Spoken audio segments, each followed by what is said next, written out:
Y el análisis que propongo, el proyecto que estoy proponiendo, unas breves observaciones como fruto de mi proyecto de investigación, mi trabajo de tesis, un análisis a los textos, los cuadernos de apuntes y los fragmentos de José Martí.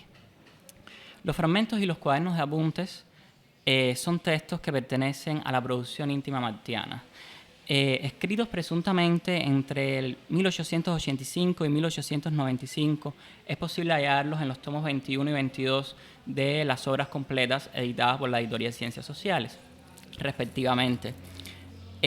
Pero también cuentan con una edición con una tirada en el 60 por la Imprenta Nacional y, en el caso de los fragmentos, unos apuntes inéditos que fueron publicados en 1951.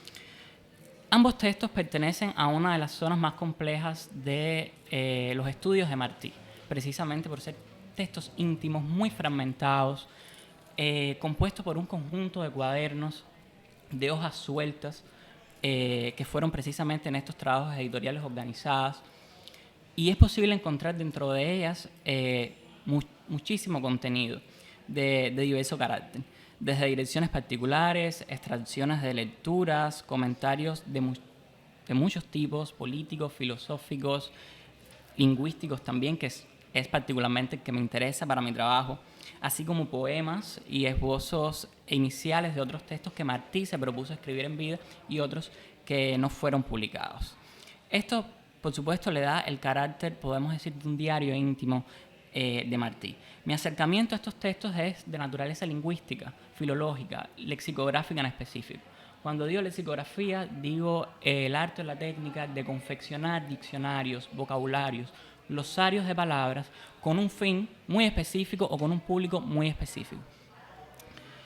En este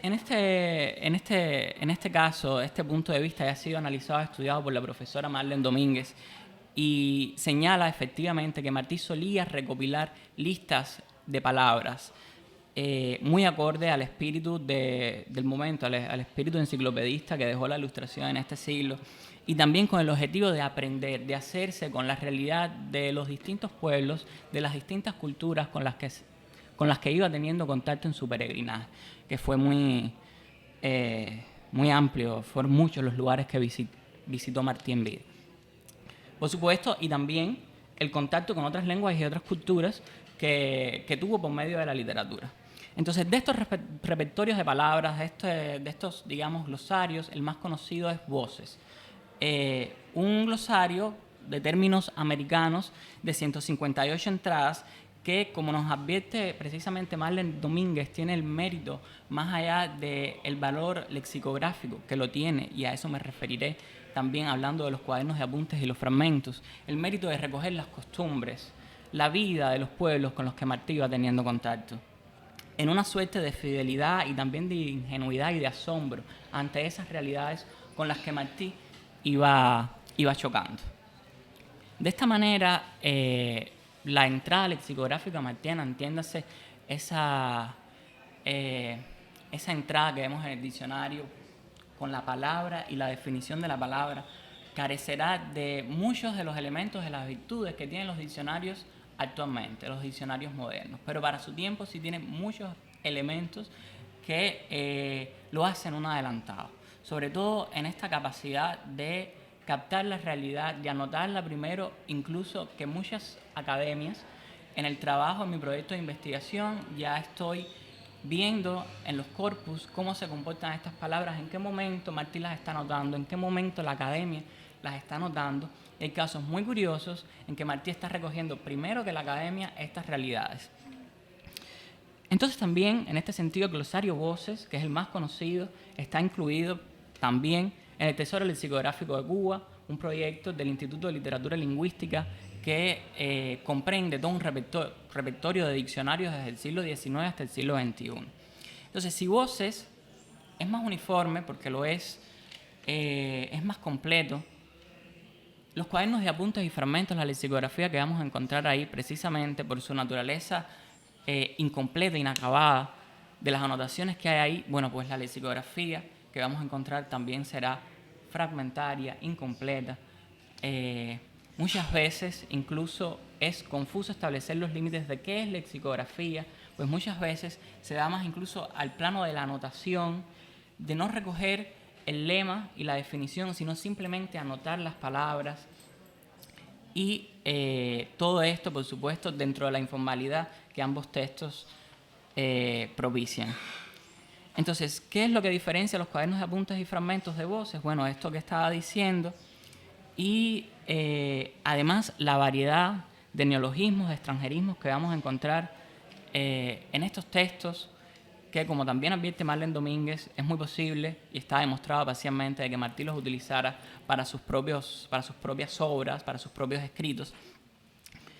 Y que ya hablando en términos más lexicográficos, un poco de teoría por aquí, que ustedes me podrán preguntar si no entienden algo de lo que estoy diciendo, las entradas de Martí presentan muchas peculiaridades. Tienen, digamos, el mérito de captar esa realidad, pero no dan mucha información en cuanto a la palabra como signo. Es decir, información en cuanto a la categoría gramatical, información de diverso tipo, de la que sí recoge, por ejemplo, la marca geográfica y los usos sociodialectales, grupos, por ejemplo, los gauchos que utilizaban una determinada palabra, él lo está recogiendo. Porque más que recoger el signo, lo que le interesa a Martí es recoger la cultura misma. Y esto hace, por supuesto, que en la entrada lexicográfica, salvo esto que estoy diciendo, por ponerles un ejemplo, Guachapitas, en Caracas, casa de juego. Se entiende a todo lo que indica desorden y abandono. Acodillar, darle cachete, entre paréntesis, ARG, que significa Argentina. Las marcas son muy disímiles, muchas veces las vamos a encontrar en formas de abreviatura o no, y las abreviaturas son muy variadas. Para Uruguay, por ejemplo, puede utilizar una U, puede utilizar URG, puede ponerte en Uruguay, que esto lexicográficamente son formas distintas de construir la entrada, pero que están hablando también del carácter informal del texto en el que Martí está anotando. Entonces, en otros casos, la definición que da Martí, si me extiendo en tiempo... Ya vamos por 6, pero bueno, ¿hay algún otro de los ponentes acá? ¿Ha llegado algún otro? Creo que hasta los 10. Bueno. Me convenciste. Bueno, en otras definiciones Martí la da por medio del verbo ser, estar, por medio del verbo significa explícitamente así, se llama, se dice. Por ejemplo, el cancha es el pinole de los indios mexicanos. Esto aparece en los cuadernos de apuntes 8, que es otra forma también de hacer lexicografía. De hecho, Aurora Camacho, que ha investigado también la lexicografía oculta, que es otra terminología que se utiliza en la Edad de Oro, piénsese que en la Edad de Oro Martí, para explicar los términos a los niños, tiene que recurrir, muchas veces a explicaciones de tipo etimológico, pero tiene que recurrir a hacerlo accesible y toma estos verbos para dar ese tipo de definiciones. Es decir, que vamos a encontrar más allá de esa entrada separada de un texto, vamos a encontrar mucha lexicografía dispersa, oculta precisamente en otros tipos de textos que no tienen nada que ver con un glosario, no tienen que ver nada con un vocabulario, como tradicionalmente la lexicografía ha mirado este tema y precisamente queda oculta, queda al margen. Y esto hay que investigarlo porque en los propios cuadernos de apuntes, en los fragmentos, que hay muchísimos temas de los que Martí habla, se puede estar dando también este tipo de definición y queda completamente al margen.